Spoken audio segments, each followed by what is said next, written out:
Hey, it's Commissioner Arrington, and welcome to the first episode of Boating with Brandon. I am joined today by Superintendent of Public Schools, Mr. Mark Shanoff. Mark, thanks for joining us. Thank you, Commissioner. Really appreciate the invitation to be out here on this beautiful day, beautiful waterway in our kayak. Thank you so much. Now, is this your first time making it on Shingle Creek? Yes, this is a first for me. Okay, good. This is a first in a kayak for me. Is that right? It is. So today will definitely be a big adventure, no doubt about it. You're doing great so far. Thank you. That's for sure. Thank you. It's it's always interesting too how many people don't realize about some of the availability in landscape and environment here in Osceola County. There's lots of different places that I still have yet to explore. Super excited about the opportunity to continue to get out there and really see things. I mean, I got a chance to see our school district of Osceola County Environmental Center down on Poinciana Boulevard. That was absolutely fantastic. What an awesome opportunity for our kids to be able to experience everything environmental within Osceola County. Really gives them a good appreciation for what exists in terms of natural resources and how we need to protect them. It's true. One of my assistant principals from Beaumont Middle School when I was a kid, Mr. Snediger, and I don't know if he's still around or if he retired, he was a huge advocate of those facilities in the environmental centers. And I remember him promoting those opportunities, 35 years ago even. So it's great to see those still here in our community and kids and teachers still taking advantage of. And Mark, you were saying the environmental center is open to the public? The environmental center is open on Saturdays to the public. So we encourage our families in Osceola County to come. It is a really beautiful path. And then that leads out to a lake. The lake is just magnificent. I mean, perfect for viewing all types of wildlife. And it's just a great place to spend time as a family. Originally, I'm from Washington, D.C. So I grew up in Washington, had a great experience. My mom was a stay-at-home mom until I went to middle school. And then she went back to work for the feds and then ended up retiring senior executive service. So she really worked her way up within the government. It's awesome. And actually she's one of my biggest leadership influences. Is she really? She is. I have an older brother and a younger sister, and my parents really did a great job of making sure that we were all treated as individuals. And that kind of informed how I was a teacher. The idea that I just don't have 25 bodies that need the same thing in my classroom when I taught third grade and I taught fifth grade. But it meant that everybody had a different story. Everybody had a different path. And so that's kind of the way that I've always led. And I think that goes for employees, and I think it goes for kids as well. Everybody's taking their own unique journey, and we need to make sure that we're doing everything in our power to eliminate the barriers that allows them to make that journey and fulfill that potential, because that's just the way I was raised. Yeah, no, I think that's a great way to look at it. I mean, as 3 out of 4 children, I can tell you, me and my siblings, although we're close, we are all vastly different individuals. We all learn differently, we all think differently. So I think that's a great approach to take. And obviously you're bringing that over to the school district from a leadership standpoint now as well. My predecessor, Dr. Pace, I think really kind of started that. She is the one that really valued the idea of every team member has something important that they can bring, and every student has this limitless potential of being the best person that they could be. And so I think that's an easy thing for me to come in and continue, because she really codified that within the district. So that's what we will continue to do. What do you see some of the biggest challenges, I guess, to the district moving forward? I don't see our issues as anything that we can't overcome. It's just we need to be thinking out of the box and thinking very creatively about how to proceed. So I think that finding and keeping good talent is something that I think every business is dealing with, but certainly it seems to be bigger in the teaching space. I'm hopeful that as we kind of rebrand what teaching is about, there's nothing more powerful than what happens within your 4 walls as a teacher.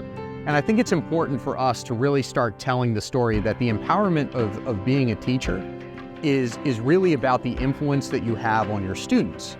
And that's where we believe we need to do a better job of telling that story and then supporting the teachers through that journey. Now that I know that this is here, I know I'm going to take my 13-year-old daughter out here. Oh, good. She'll love this. This is going to be so much fun for her. But I mentioned to you, Brandon, that when we got out here, immediately as soon as you get on the water, you have this feeling of relaxation. I think we're in a good place. Good.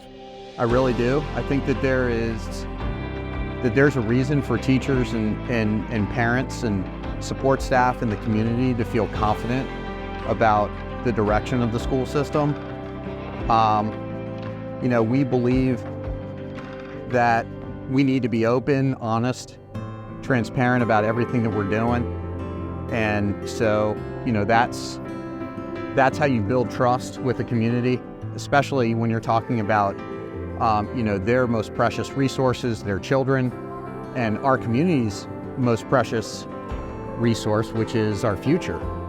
We have industries here that require sustainability. So we have an agricultural industry that requires sustainability. We have a hospitality industry that requires sustainability. But we also have new economies that are moving into the area that we need to make sure that we're responding as a school district in workforce education and ensuring that we're skilling up our students to take on the jobs that are going to be available, because the jobs that are coming available in the new economy are going to be high-paying jobs. I agree with you, and I think Osceola County has done an amazing job at creating the different opportunities, whether it's construction, medical, now we've got Neo City, advanced manufacturing.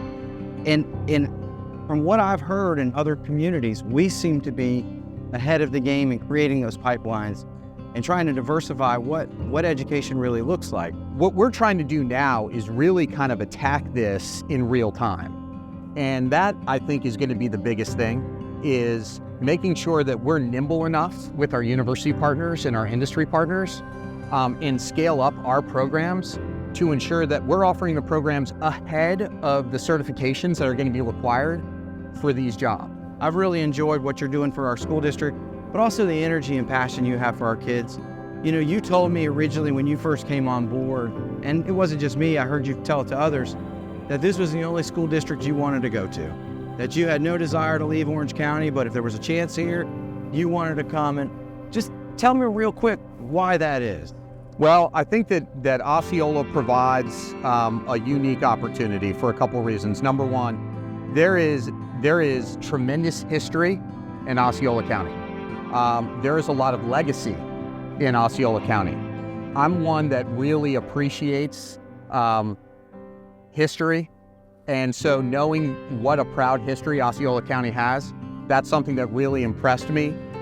The other thing for me was the size of the district and the challenges that posed with growth.